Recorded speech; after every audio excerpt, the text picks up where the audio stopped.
Con Shirley Radio. Por Onda, la superestación. Claudia Sheinbaum fue la ganadora de las elecciones mexicanas, se convierte en la primera presidenta en la historia de México. Y que la ganadora sea mujer constituye un cisma en un país que algunos califican como imbuido en el machismo, donde la violencia de género es persistente y la lucha por los derechos de la mujer ha enfrentado dificultades. Un perfil interesante el de Sheinbaum, sobre todo en el contexto en el que llega, no solamente el contexto mexicano, sino también el contexto geopolítico. Y sobre este tema he querido conversar esta mañana con Gerardo Enrique Garibay, doctor en Derecho, profesor universitario, escritor y consultor político mexicano. Su nuevo libro es La forma del futuro del metaverso y los macrodatos a la civilización de la soledad y las nuevas lealtades. Lo tengo en línea. Buenos días y bienvenido, Gerardo. Qué gusto conversar con usted esta mañana. Hola, ¿cómo estás? Muy buenos días. Un gran saludo a ti y a todo el auditorio. Por favor. Bueno, Sheinbaum ha ganado, ¿cree usted, por su carisma, por su desempeño en la función pública o porque es vista como la continuadora del proyecto político de López Obrador? Gana por la movilización. Es vista como la continuadora del proyecto de López Obrador, pero arrasa de la manera en la que lo hace, que fue una elección con un nivel de participación relativamente bajo, 60%, y porque Morena, el partido en el gobierno, controla 2/3 partes de las gubernaturas y por lo tanto tiene disponible una gran estructura de movilización que se supo desplegar bien el día de ayer y eso le permite ganar con un porcentaje de votos sorprendente, 58% de acuerdo a los datos más actualizados, pinta para quedar con más de 32 millones de votos, es decir, superar lo que había logrado López Obrador en 2018, a pesar de una campaña que desplegó muy poco interés y muy poco ánimo entre los mexicanos. Y ello me lleva a la conclusión de que se trató más de un tema de estructura política y de trabajo territorial, más que el carisma o el liderazgo como tal de Claudia. Ahora, ¿qué país recibe Claudia Sheinbaum, ¿no? ¿Cuáles son los retos? Y también, Gerardo, ¿cómo podemos leer a la sociedad mexicana en este voto, ¿no? Sobre todo, bueno, destaca el hecho que sea mujer, es la primera presidenta mujer del país mexicano, en las características que justamente comentaba al principio, donde hay violencia de género que es persistente, donde ha sido difícil la lucha por los derechos de la mujer, que ha enfrentado dificultades en lo que es, digamos, la función pública. En ese sentido, ¿no? ¿Cómo podemos leer lo que ha sido el voto de la sociedad mexicana?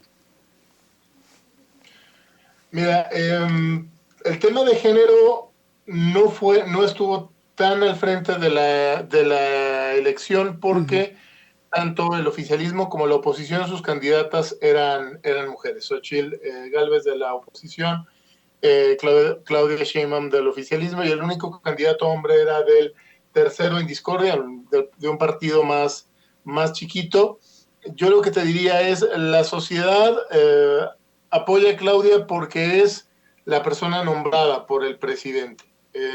Básicamente es un gran triunfo de López Obrador, es un gran respaldo de la sociedad mexicana a su modelo de país, y el razonamiento de la gente fue: si Andrés Manuel dice que Claudia es la mejor persona para seguir este proyecto, vamos a votar por ella. Y por eso es que logra ganar con tanta tranquilidad, además del tema de trabajo de estructuras que te comentaba.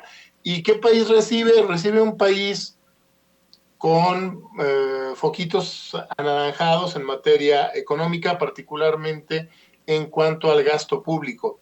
López Obrador logró regalar mucho dinero sin tronar las finanzas públicas porque había ahorros, había guardaditos de gobiernos anteriores.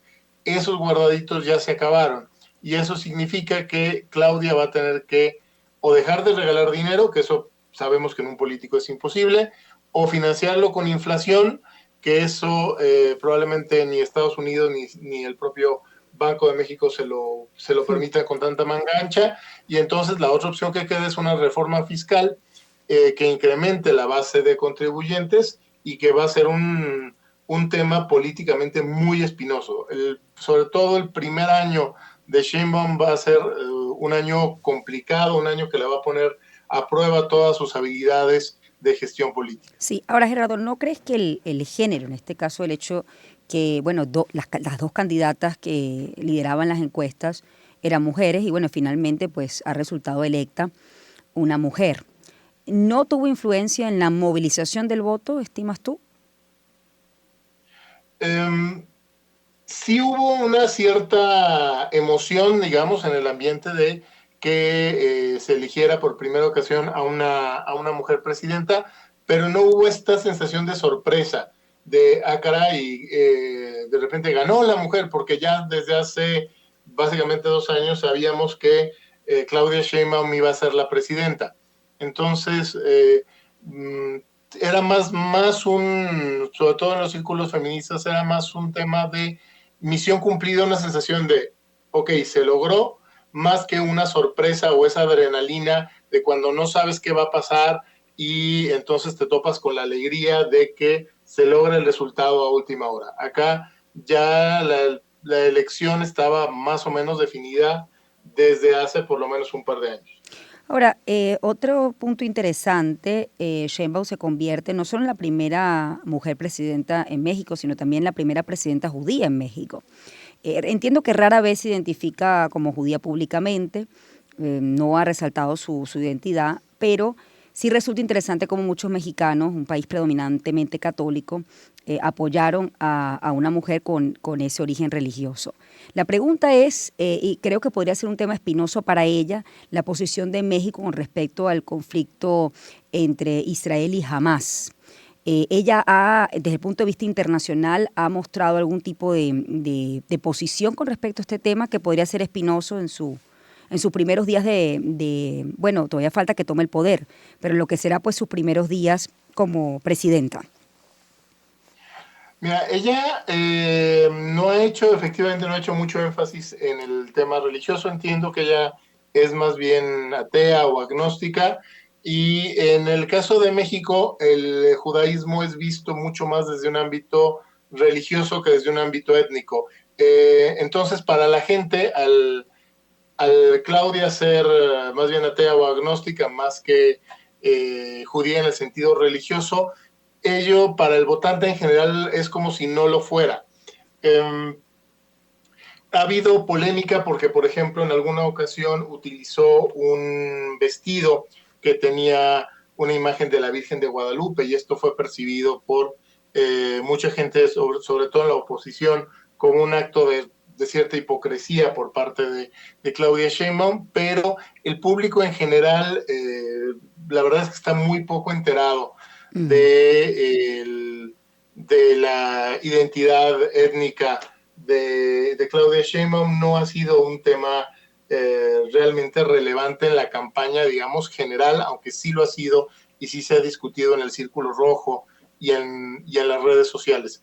En cuanto a la posición de México, el equipo de campaña de Sheinbaum ha hecho de repente ciertas manifestaciones a favor de Palestina.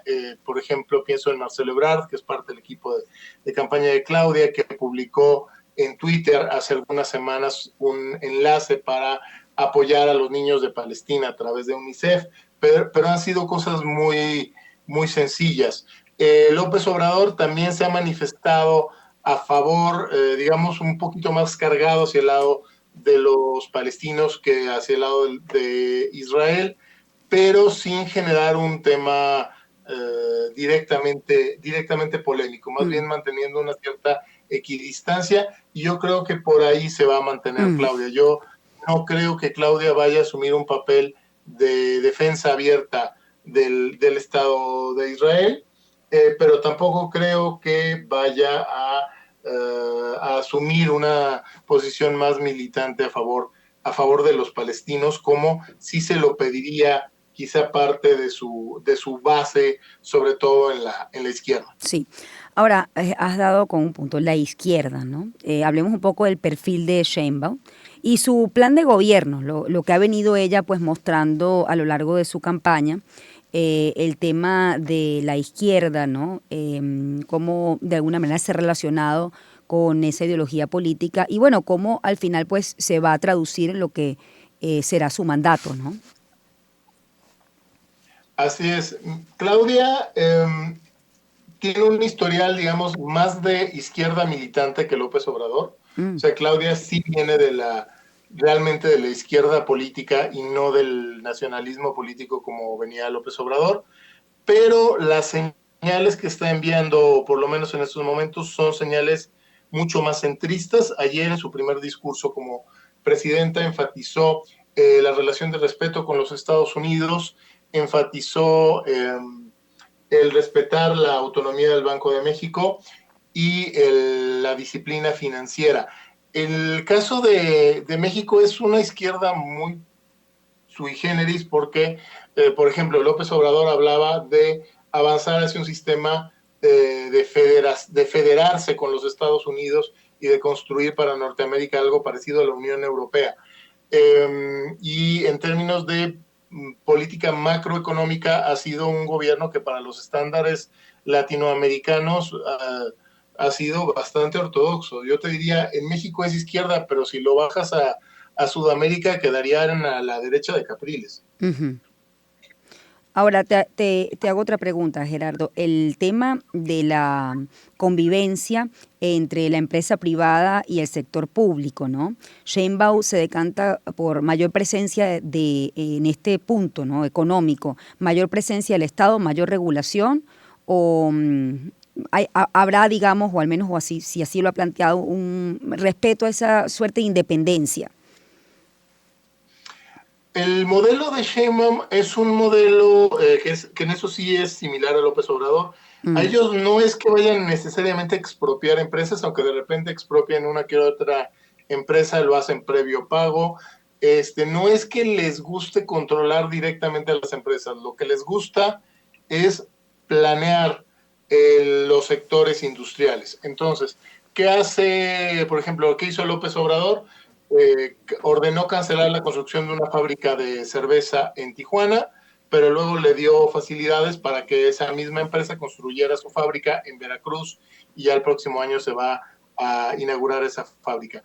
¿Qué está proponiendo ahora Sheinbaum? Que el gobierno federal sea el que vaya influyendo en decidir en qué parte del país llegan las inversiones extranjeras. Es decir, que inviertan los empresarios extranjeros, que se instalen las empresas, nada más que el gobierno les diga en dónde ponerse para obtener de ahí una cierta palanca política. Entonces, es un modelo mucho más parecido a Mussolini o a Franco que un modelo abiertamente expropiatorio o un modelo de control directo como el que pudiera ser el de alguno de los otros gobiernos de izquierda en la región. Ahora, la empresa privada en este tiempo, ¿cómo ha sido la relación con AMLO?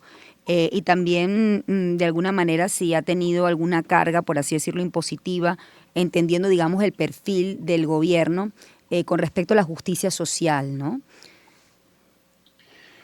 Mira, como ahorita tenían todo ese dinero ahorrado de gobiernos anteriores, no se tuvo que presionar tanto. Entonces, lo que hizo el gobierno de López Obrador fue poner énfasis en ciertos créditos fiscales grandes y de ahí sacar dinero. Entonces, digamos que llevó la fiesta más o menos en paz e incluso ciertos empresarios se vieron muy beneficiados del gobierno federal. Sin embargo, con Sheinbaum no va, eso sí es insostenible porque ya no hay dinero y entonces necesita recaudar más dinero y necesita haber sí o sí una reforma hacendaria que el país de hecho tendría que haber negociado desde hace como 20 años y se ha ido pateando la lata en lugar de asumirlo.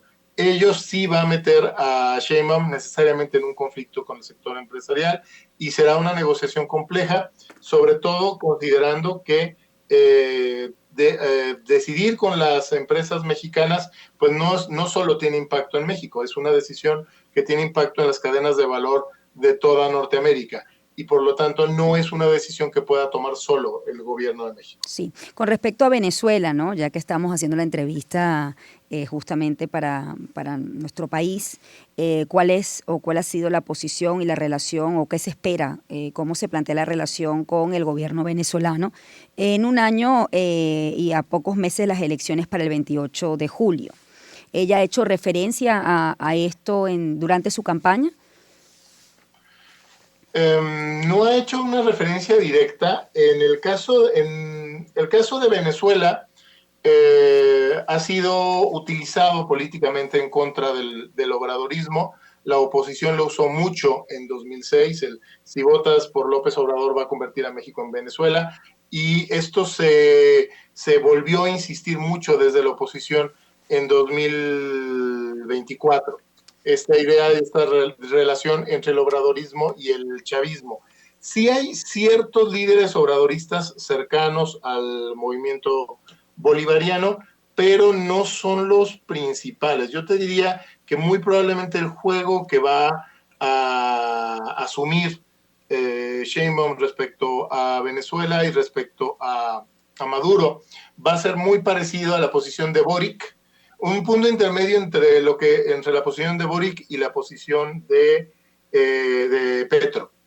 Uh-huh. Es decir, un cierto apoyo, una cierta normalización, pero a cambio de que haya concesiones a un proceso, por lo menos a una ruta de normalización democrática o a una ruta que pueda vender Sheinbaum en México como que está ayudando a una eventual normalización democrática en Venezuela. Yo no creo que Maduro vaya a encontrar una aliada directa en Sheinbaum, aunque sí puede encontrar aliados dentro del régimen mexicano.